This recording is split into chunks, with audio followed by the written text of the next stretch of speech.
Alright guys, back with another video, and this time we're going to be doing something a little different, and I want to go over the cards that most impact the pre-sided best of one. And I may be missing a few cards, but if you guys think I missed a card, make sure that you leave that in the comments section.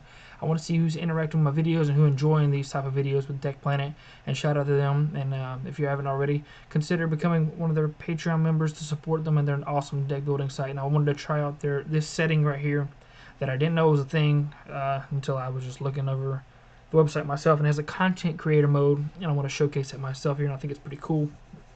Also, make sure to check out the links in the description. I have new exclusive merchandise down there you can purchase, deck box, playmats, t-shirts, hoodies, and more to come. And just support me and my new brand going forward at Airfare Gaming. And if you guys have any ideas for stuff to put on shirts and stuff like that, please leave those in comments below, because we can do just about anything. And yeah. And also, if you guys, like I said, don't care about the Yu-Gi-Oh stuff, just disregard it. If you want to learn more about it, or you want to see something Yu-Gi-Oh wise, and you watch both contents, make sure to leave those comments below too. I want to see you guys making comments and smashing the like button, so I know that you guys enjoy this content. But let's start it off. Fu the Dark Banisher, pre-sided against Hatchiak, because you at least have one of these in your side deck. So if you got 50 cards minimum for your main deck, and you have room for 15 cards on your side, and sometimes you play a larger deck of 55 cards or so or more. Some decks are 60 cards. You can obviously do that as well. But Hatchiak lost one of his answers in the form of Fu Shrouded. But the problem with Fu the Dark Banisher against the deck now is that there are more outs to this card, and basically you have to get them low enough for this to impact them, which is the problem playing against that deck as well. But Unisons are a big point against Hatch, so if you're scared of running into this, at least have one of these on your side, since we don't have Fu Shrouded anymore. And then you got Green Bardock. So King Cole will be a menace to society, and there's lots of arrival-based decks and stuff like that. So Super Saiyan Bardock Paternal Unison will be there to help check those arrival-based strategies that are still available with blue-red Soul Striker, and you got blue-yellow Soul Striker as well. This guy just checks those combo Beeruses, and it's just a really, really good card against red-blue in general. So keep that in the back of your mind if you're a green player. But you also need to keep that in mind if you're the red-blue player and you play against King Cold, and they might pre-side this in. So pre-sided best of one is going to be a very interesting format, and it will be more skillful because you will have to be prepared for what your opponent could side in against you before you guys even start playing. Broly Crown of Retribution. With the game being pre-sided, you can choose whether or not this is going to be a good card to keep in this matchup. And you don't have to worry about being like, oh, this is kind of weird, I don't really need this card ever in this matchup, I'll just take it out, which is awesome for pre-sided. Red's main answer to things with like robotic riposte and stuff like that. SS Bardock the Tenacious. This is like the Black Nimbus, as you would call it, for Overrealm. I think a lot of people will have this in their side deck, well, ready to be pre-sided in against aggressive matchups where they feel like they can play this guy, especially with Super Saiyan God Trunks having available to do this easily. For it's only 6 Overrealm, and it's very easy to establish 6 with the new Super Saiyan God Trunks Super Rare. And this goes for any black deck in general that can abuse that card. This is just generic. You don't even have to be playing those cards. This is just super generic for black decks. So keep that in mind as a black player. And also to keep that in mind that your opponent can play this against you playing another color. So Isekai, keep watch. And if you'll notice, most of these cards I'm putting out are either side deck cards or cards you just mained because it was just good enough to main. Isekai can just go into your main if pre-sided in or not whenever you're going into one of these events now. So this card's really good against yellow, and a lot of people like to play this in their main deck right now because yellow is so prevalent. But this card being able to be pre-sided before you guys even start playing is really strong if you were going to side it, because space is really tight for blue decks, especially these blue-red and blue-yellow decks. Yellow has the ability to at least side one copy of this for Sin Shenron. That board wipe is pretty strong, but it's only really strong going first, and it's only really, really good if you're playing the Golden Frieza leader, if I'm being honest, because tapping 5 is very heavy, and you don't really want to be able to do that. You want to have energy open for cooler, so keep that in mind as well. This is mainly here for yellows, outs, the big boards. secret identity is going to be in everyone's pre-sided. Like you have an option whether or not you're going to play this or you play another overrealm, and that's basically how it's going to be. A lot of people do play this in their main, but like you can pre-side it out if you realize it's not going to be that good against that matchup, which is awesome. Vegeta Unison of Fury is going to be really strong when it comes to the yellow decks having answers to these other black strategies and these other decks that are going tall very early. So it's really awesome that yellow can choose to side this or side this in before you guys even start playing, or play a different yellow Unison. They're not too many very good options, but you can at least decide whether or not you want to play Unison at all, because some of my yellow decks I don't even play Unison. But this guy, he is always in my side at minimum. Koitsukai, this is the Menace for this format. Pre-best of ones, like pre-sided best of one, this card will be in everyone's sideboard at least 3 copies if you're not maining it already. Some of the decks that burst already play it, like the U7 Goku, based on what I've seen from lists so far. This card is insane against yellow and is insane against any defensive strategy that plays on your turn, like red-blue or blue-yellow. So keep this in mind that you will run into someone playing 3 to 4 copies of this card before you guys even start your first game, because it's only one game. So this is just one of the things that will keep those decks in check. So there's lots of checks and balances. This thing holds you off like whenever somebody does Koitsukai you. So Flying Nimbus would be your counter to this, or Violent Rays. And I do have Violent Rays next. So if you're playing red-blue, you have Violent Rays if you're a red leader like Cooler. But if you're playing a blue leader, you don't really have a Rays or Flying Nimbus currently. But you do have D-Magic and a few other counters and Bean and stuff like that to help you. So keep those in mind, that if somebody Koitsukai, you can't just free willy heroic prospect someone. But it's not very common for somebody to worry about that. But in the decks that they do this in, like Gogeta Zeno or decks that go really tall really early, heroic prospect does hurt quite a bit. So Sungoku striving to be the best is really good against those early aggro decks. Just something to keep in mind whenever you're playing blue. You can have this. They can have this in their main deck as soon as you guys start playing. So he's a really good card. Same for Vegeta striving to be the best. I did not picture it, but I thought I would talk about it at the same time from the same set. This would be there to out Slug. And so as soon as you're playing as yellow and you're playing a yellow mirror, most likely they will have Slug, the counter to Slug. So this Slug going to be that relevant in your deck. Oceana Shimon. This card's just super good, and there's not really too many ways to stop it. It's probably going to be a 2-of in everyone's pre-side option. Well, not everyone, but a lot of people's. It's just really good at making sure that you stay alive, or your opponent just decks out, which is another win con during any game. Cooler. So the Cooler itself is a good out to a lot of these floodgate like battle cards. So anything that can hit multiple at a time is really strong, and that's really why it's here. You have to keep this in mind, that when you're playing against red blue, playing these types of cards are cool because they do hurt when they play on your turn. These guys like Cooler, because that's typically when they want to play it. But if they're prepared, they can somehow get this guy out on their turn, especially when they're really playing red blue Soul Striker, to out your Iskais or your Borgoses or anything like that. Spring Kai Time, this will be really strong against Shenron pre-side. The ones that are playing the aggro like strategy to awaken early and go into their good plays. So this will slow them down and put you in a position where you can control the game. Do note that this does not affect some strategies because of the way it's worded, like the cards that have deflect. This does not stop true fighting spirit.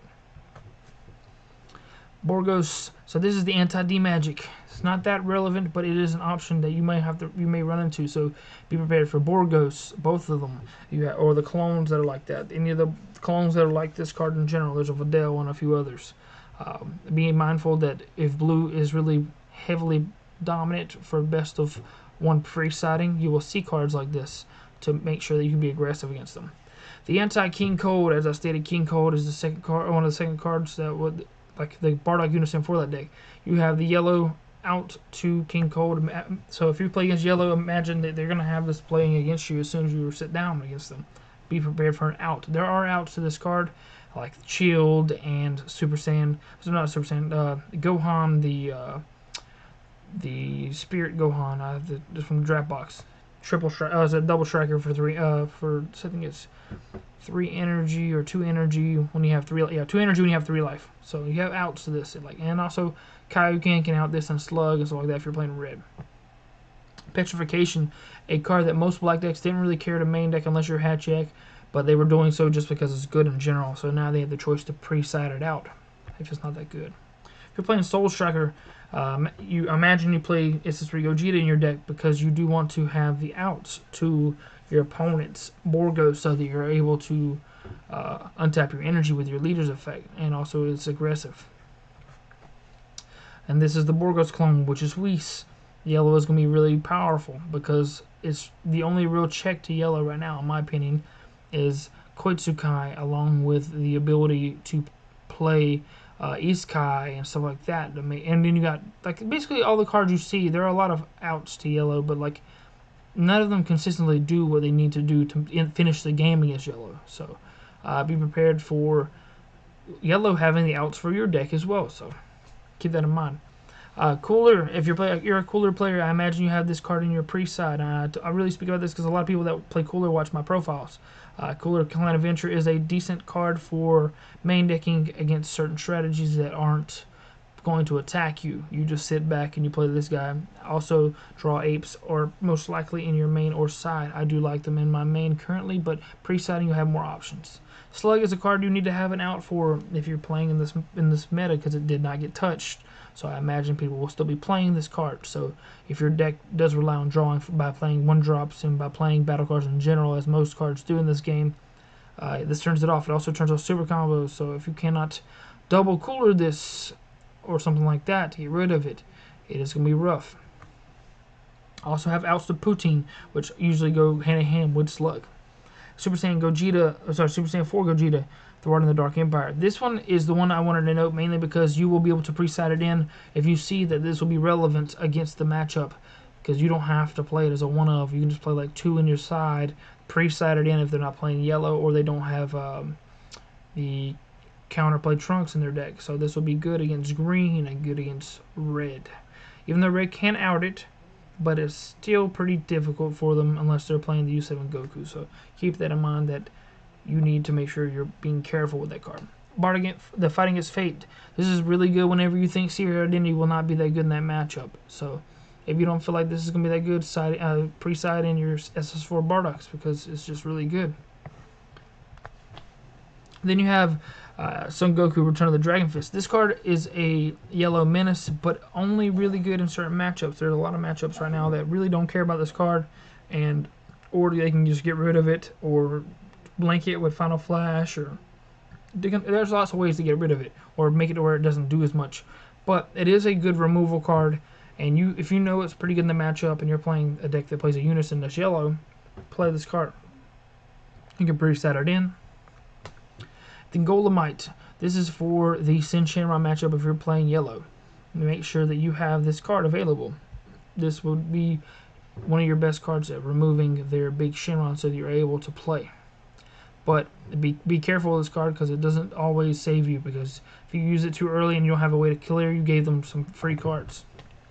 One of the best removals yellow has currently. Pay 1 yellow, neg 2 cards. Oh, is it minus 15k? No, sorry, minus 5k. Ignoring barrier, draw a card.